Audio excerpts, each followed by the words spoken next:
So what exactly is this gravitas and communication and image? So gravitas, think gravity. Think, it's got weight. It's not flimsy. It's not going to be knocked over. This is character. So this is how you act. Gravitas is your leadership skills. Part of gravitas is also being an expert in your field. Are you equipped with all the knowledge and all the expertise that you have to have? Or even just walking into a meeting room. So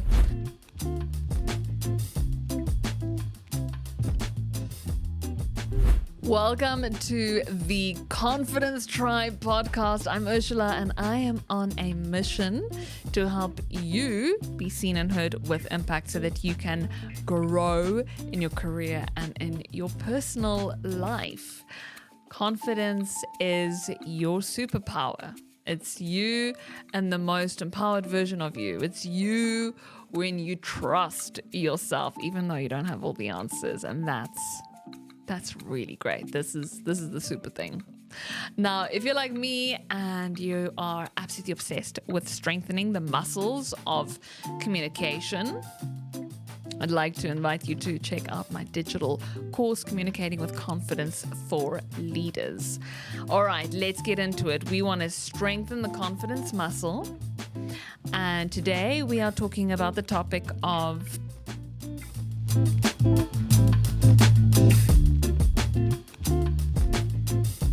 presence. And there's so many different words we can use here. Executive presence, leadership presence, power presence. What is it? And that's often the thing we ask, like, what is presence? And people often say, you know it when you see it. But what is it? And is it something that you're born with it, or is it something you can develop? Now, I'm in the side of the party in the room that says you can develop this. You can enhance these traits because presence, and especially in the world of executive presence, has certain traits that you can strengthen. You can focus on it. And where your focus and your energy goes, attention goes, energy grows. Where attention goes, energy grows. So here's how we can grow it. Now, when we say the words executive presence, it's got a context. It's very specific. And not everyone is an executive. And that doesn't matter. That doesn't mean that this is not for you. I believe that we can take the elements of executive presence and we can use that to build our personal brand, your personal brand in your business. As a leader in an organization, as somebody in an organization, you have to have a personal brand because this is the currency of business that we're moving in. Having a personal brand. And we need to be deliberate in how we develop the brand. And so for me, when I discovered executive presence, I got really excited. I love this world and term of executive presence because it reminds me of my background in acting. And we often talk about stage presence. And it's when you see that actor or that performer on a stage and you can't take your eyes off them. It's like they've got that balance of great technique and surrendering to the moment and just being like just fully giving to the craft, fully giving to the moment, fully giving surrender to that moment. So it's like the support of technique and presence. And so in the world of work, when people started speaking about executive presence, I was like, ooh, what is this? Let's get into it. And then I found the studies of Sylvia Ann Hewlett. And Sylvia Ann Hewlett, she with the Center of Talent Innovation, they went and they looked and they said, we want to know, what is this executive presence all about? And they found that there are these 3 areas of executive presence. And it's your number 1, gravitas. Number 2, your communication. Number 3, your image. Those are the 3. And I've built my personal brand on these 3 things. And this episode is all about giving you the tools so that you can go build your brand on these 3 things and be intentional and be strategic about it. Tribe, is that not confident? And I'm just going to interrupt myself right here and say that if you like this type of content and you love building your confidence and your communication skills and getting yourself out there, please follow and become a tribe member. Okay, let's get back into it. So what exactly is this gravitas and communication and image? There are certain traits that come underneath every single one of them. So gravitas, think gravity. Think, it's got weight. It's not flimsy. It's not going to be knocked over. This is character. So this is how you act. Gravitas is your leadership skills. Part of gravitas is also being an expert in your field. Are you equipped with all the knowledge and all the expertise that you have to have? Or even just walking into a meeting room. So I would go for these coffees with the CEO of a company, and he really guided me, became like a bit of a mentor. And he told me that before he goes to a meeting, he makes sure that he knows the most in the room. And that meant that he had to prepare more than anybody else.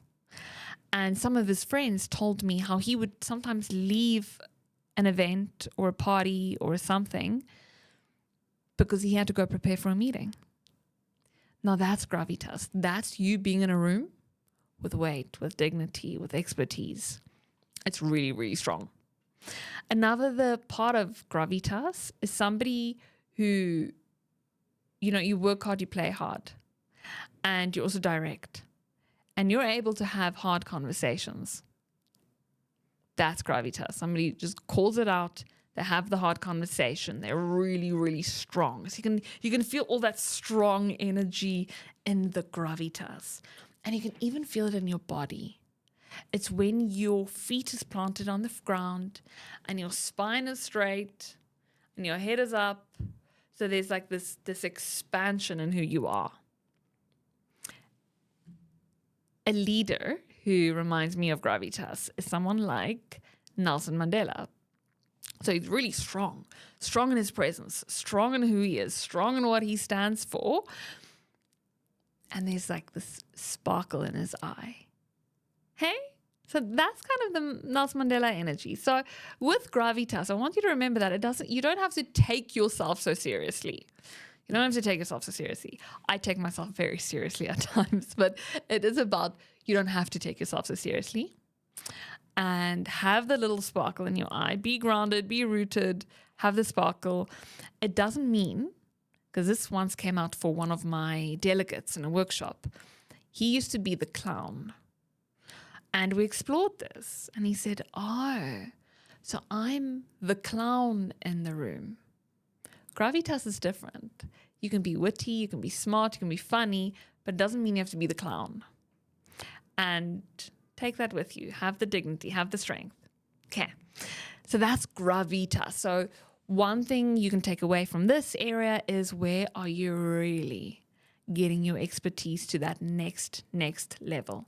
And what is the level of preparation you have to do for your meetings so that you can walk in there and you can know your stuff, and then have that body language and have the twinkle in the eye, open and curious for anything.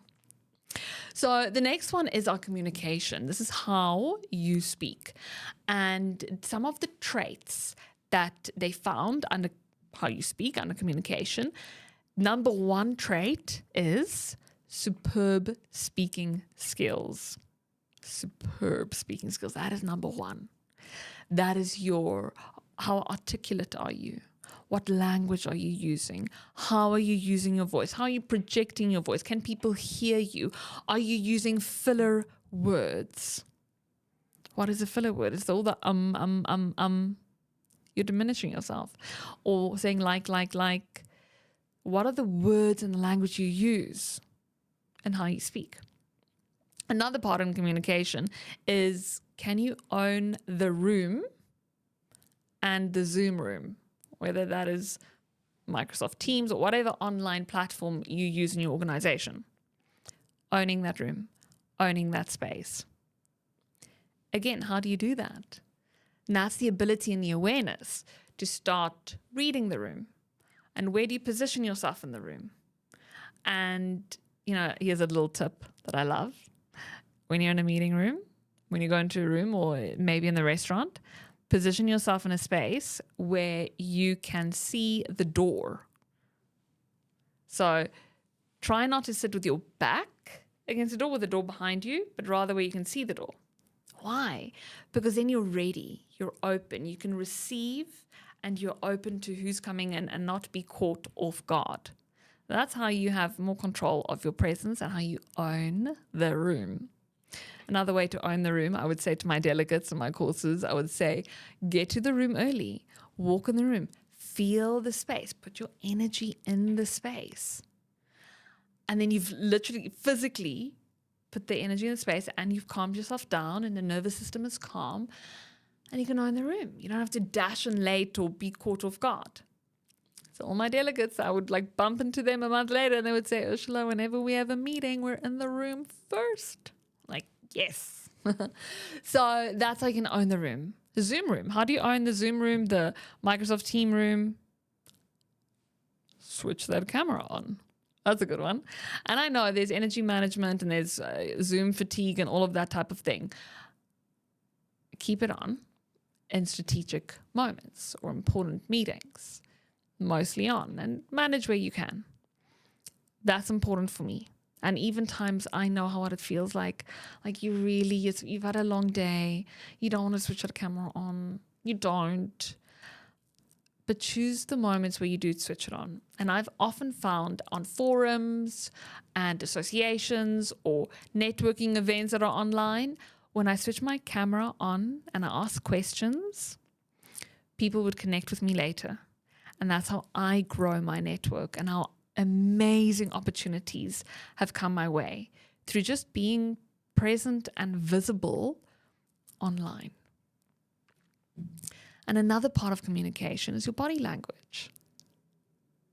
And here's the threat for us and our confidence and body language. The biggest threat is our relationship with our phones and computers and our iPads. Why? Because interacting with our digital devices, they make us small. When you interact, watch people in the road, in a coffee shop, interact on their phones. They hunch over, the posture is out, and we are interacting on these tiny devices, and we are making ourselves small. But your presence is so powerful. And when your posture is open, when the body is open and expanded, the shoulders are back, the spine is straight, you take up space. And the most amazing thing then, your voice expands and you are heard. Because that's another trait. If your voice is soft, who can take you seriously? It doesn't sound like you take yourself seriously. So expand the body. Breathe, calm down the nervous system. And then we move into the third pillar, which is your image. Because humans are visual creatures. We receive so much information through our eyes. And in a corporate context, there are different cultures. Some cultures are more laid back. We have some of the sneaker cultures. Lean into that. Or we have the sneaker sophistication culture. So everyone's wearing sneakers, but they're wearing a blazer and it's really polished. Now, what Sylvia and Hewlett found is it's not about looking like a supermodel when you're in that executive role, that CEO role, that big role, that presence you want to have. It's not about looking like a supermodel, but it is about looking good, looking the part. About having the blazer that's clean, having your shoes clean, and I know you're looking at your shoes right now going, oh, what's happening? I've said this in a room full of people and then I saw a little spot on my shoe. But it happens, right? It happens. But this is how we receive information. So it's just having the polished look. For the ladies, oh, this is so much harder for us than it is for guys. I know it's unfair. But for women, we can't always rock a sneaker as well as a guy can.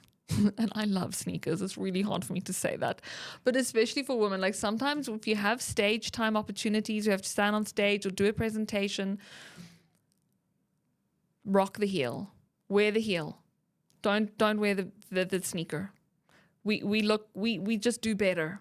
And even if it's a little heel. And I wear tiny heels because like stilettos make me uncomfortable. And then I don't walk in confidence. But these are things that help us.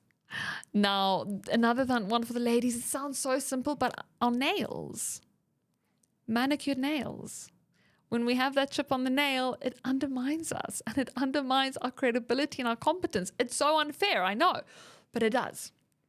And so I have a friend who, when she had a bit of a pay cut and had a bit of a disruption, I asked her, what are the things you had to adjust, to optimize, and to, where are the changes you had to make, and where in your pamper routine did you have to make changes? And she looked at me and she said, Ursula, I'm not letting go of the manicure. I am not letting go of that one because I know how important that one is for women. So these are the simple, small things that make a big impact. And those are the 3 things that you can build your personal brand on. And that is your gravitas, your expertise, your preparation, your character. It is your communication, how you speak, how well articulated you are, and being seen and being heard and showing up online. And it could even be the Zoom room, the in-meeting room, and even the social media room. And then there's your image. And it's the image that you show the world. And you can craft that. And you can be deliberate about that. So I hope this gave you so much value and some thoughts about how you want to put yourself out there in the world. This work is intentional, and that is how you increase your presence. And something I didn't say in the beginning, I'm going to end with this, is that what Sylvia Ann Hewlett found is that 26% of career promotion is based on your executive presence. So 26% of your career growth, promotion, is on your executive presence. So build it. Build it, invest in it, be intentional about it. The growth, the promotion, the money, all of it, it will come. You do the work. I so loved having you on this episode. And please share with me what resonated for you. And let me know what topics you'd like me to cover in our next episodes. I'm also going to start bringing guests on board. And that's going to be very exciting. So watch the space, follow, and be a confident tribe member. Bye, guys. We did it. Yay!